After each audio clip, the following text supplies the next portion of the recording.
ngembangin varietas baru yang sekarang digandrungi para hobis. Ada yang beranggapan kalau di sini merubah nama varietas. Nah, gimana Bu menurut Ibu?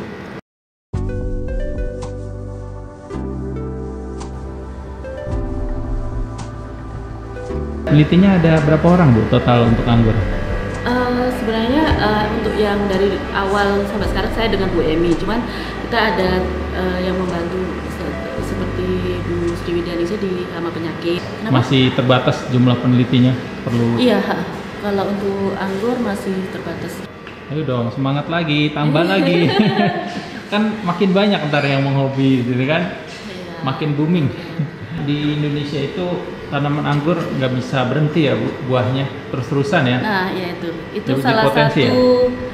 bisa jadi potensi dan bisa jadi kendala. Kalau kita kiblat ke barat yang 4 musim, otomatis ada fase dorman, dan kemudian ada fase juga di situ siklus hama penyakitnya off lah. Hilang ya? Iya, maksudnya bukan hilang, istilahnya dia nganu juga gitu. Jadinya tidak akan berkembang terus-menerus. Nah, kalau kita kan berbeda gitu. Saya dapat WA-nya bahwa Menteri sudah mencanangkan Gerakan Nasional Pengembangan Mangga dan Anggur. Menurut Ibu gimana Bu untuk kedepannya nih anggur? Ibu seneng gak nih bahwa Menteri udah ngasih pencanangan Gerakan Nasional Pengembangan Mangga dan Anggur? Ya alhamdulillah senang ya bahwa akhirnya gitu kita dilirik juga bahwa untuk pengangguran, harapannya bahwa nanti ada support yang lebih gitu untuk tanaman anggur ini ya, sehingga tanaman anggur ini bisa lebih banyak ditanam, dan setidaknya jangan cuma spot-spot. Kalau kolektor tuh kadang-kadang saya lihat kan spot dan itu banyak varietasnya dalam satu istilahnya lahan itu udah banyak varietasnya. Sementara harapan kita ada suatu hamparan yang luas yang menanam jenis tertentu yang mungkin kita sepakati ini yang enak atau yang ini, dan kita bisa mensuplai pasar gitu sampai kita kan belum pernah sampai ke sana gitu. Bukan masih cuma koleksi ya. Harapannya kita jangan sampai koleksi. Kenapa kita ada perilisan varietas itu arahnya kan ke sana sebenarnya untuk pengembangan. Saya sudah sempat Bu beli dari temen, bisa beli 2 kilo. Artinya dia udah menjual buahnya, tapi ya masih terbatas komunitas kan, belum di pasaran bebas gitu. Karena kalau masuk ke dalam pasaran bebas harganya masih kalah Bu. Biaya produksi kita masih mahal. Ya. Enggak, ya kan kalau misalkan jual yang di komunitas kan harganya sekitar 70.000 sampai 100.000 per kilo. Sedangkan kalau anggur impor paling harga 25.000. Ya. 30.000. Jadi 30.000 ya, kalau itu promo 30.000. Perlu ada ini Bu, bagaimana kita bisa menekan biaya produksi anggur itu. Jadi bisa masuk ke pasar, nggak kalah. Kalau kita melihat kayak Trans itu kan lumayan menarik ya, cantik dan enak gitu. Kalau itu sudah istilahnya nanti sudah didaftarkan sebagai varietas unggul dan banyak yang tahu gitu, saya rasa itu dibumingkan terus banyak lahan luas, kita bisa jual mahal. Kan nggak rasa lebih enak dari yang di pasar, yang mestinya di pasar supermarket. Kalau bisa masuk supermarket saja, tapi supermarket tuh kekurangannya kan kita harus continue. Nah itu menyediakan continue itu yang agak susah ya. Ada niatan untuk ini nggak Bu, ngembangin varietas baru yang sekarang digandrungi para hobis sampai jumlahnya mungkin ratusan gitu Bu? Iya. Sebenarnya kita sudah dapat beberapa, tapi belum banyak. Kita berharapnya nanti kalau ada yang mau nyumbang ke sini boleh. Saya ikut nyumbang. Kita melakukan penelitian sebisa kita. Iya. Kalau perlu interest bisa Bu, ntar dibantu sama komunitas. Yang penting kan nanti. Ya, kita ada Jupiter Mas. Oh udah. Yang penting kan feedbacknya itu bagaimana nanti kita nanam pohon anggur bisa maksimal kan? Karena di sini kan yang neliti. Kalau kita kan cuma berdasarkan pengalaman. Kalau di sini punya alat untuk ngelihat. Mungkin ada bakterinya atau ada trip atau apa gitu kan, kita nggak bisa, hanya bisa pengalaman dari tanaman-tanaman yang lain gitu kan. Jadi kalau ada sinergi antara Bali Gesture sama hobis anggur itu menurut saya luar biasa dan pasti akan didukung Bu.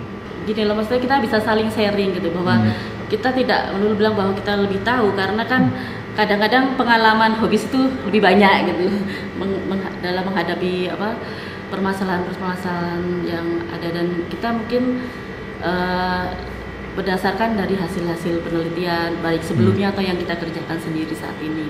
Kasih bisikan dulu Bu, koleksi Bali Jestro yang katanya impor ini, soalnya yang lama juga kan sebenarnya impor, cuma ya yang impor apa, jadi ntar komunitas atau penghobi anggur nanti bisa lebih ngasih kontribusi Bu untuk penambahan koleksi di sini. Sebenarnya koleksi kita ini yang baru-baru lah ya. Udah lama, koleksi lama gitu. Sejak tahun 56. Ya.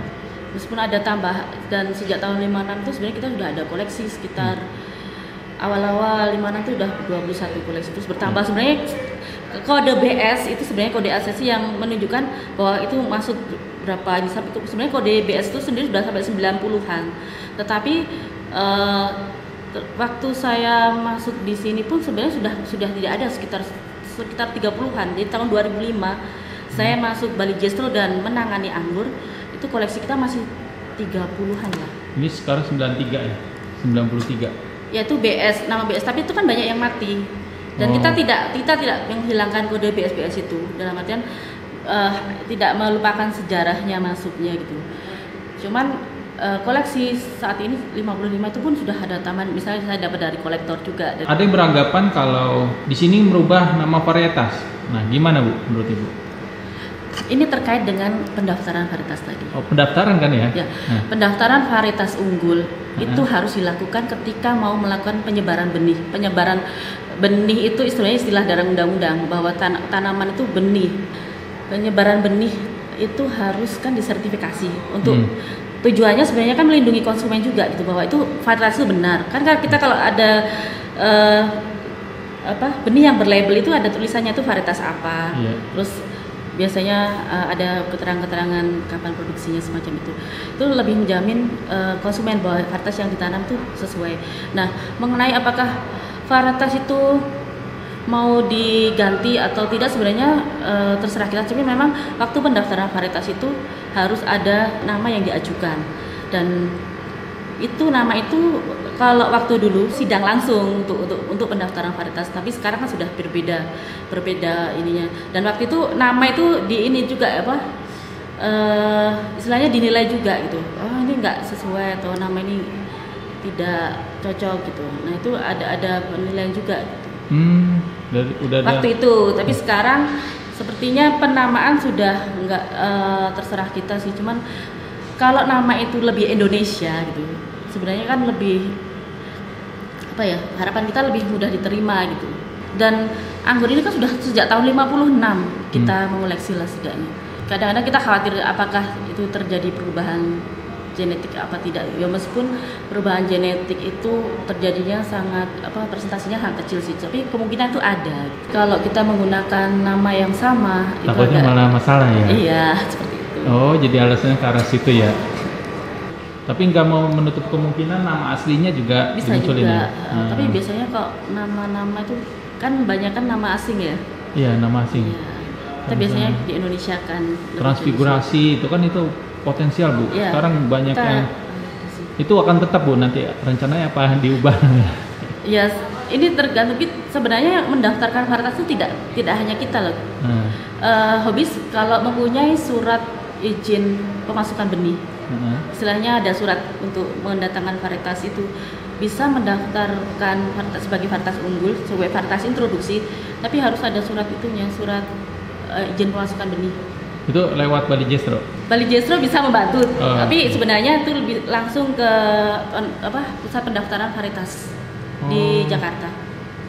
Berarti bisa Bu itu punya peran berarti nanti Bali Jestro Bu. Ya, kita bisa membantu, misalkan bikin itu kan harus bikin proposal atau ya seperti proposal terus karena kita sudah biasa mengerjakan itu, mungkin kita bisa membantu gitu dari segini nih yang kurang. Sekarang untuk mendaftarkan varietas menjadi varietas unggul itu tidak mudah juga gitu, harus dibandingkan dengan varietas unggul yang sudah ada. Dan nanti kelebihannya apa, perbedaannya apa gitu. Nanti itu harus masuk untuk di proposal paling enggak. Oke. Kira-kira varietas yang baru Bu ada berapa Bu? Jadi kita tahulah ada gambaran. Nggak usah sebut namanya dulu. Yang baru ada berapa kira-kira? Mulai tahun berapa saya yang sendiri tidak hafal. Ya baru setahun ke belakang lah atau 2 tahun ke belakang. Kita cuma sedikit, Mas, kalau baru tahun kemarin sampai tahun ini mungkin hanya 23 kali ya. 23? Bukan, ada 2 sampai 3 saya lupa. Oh, 2 sampai 3. Iya, dan itu pun dari kolektor.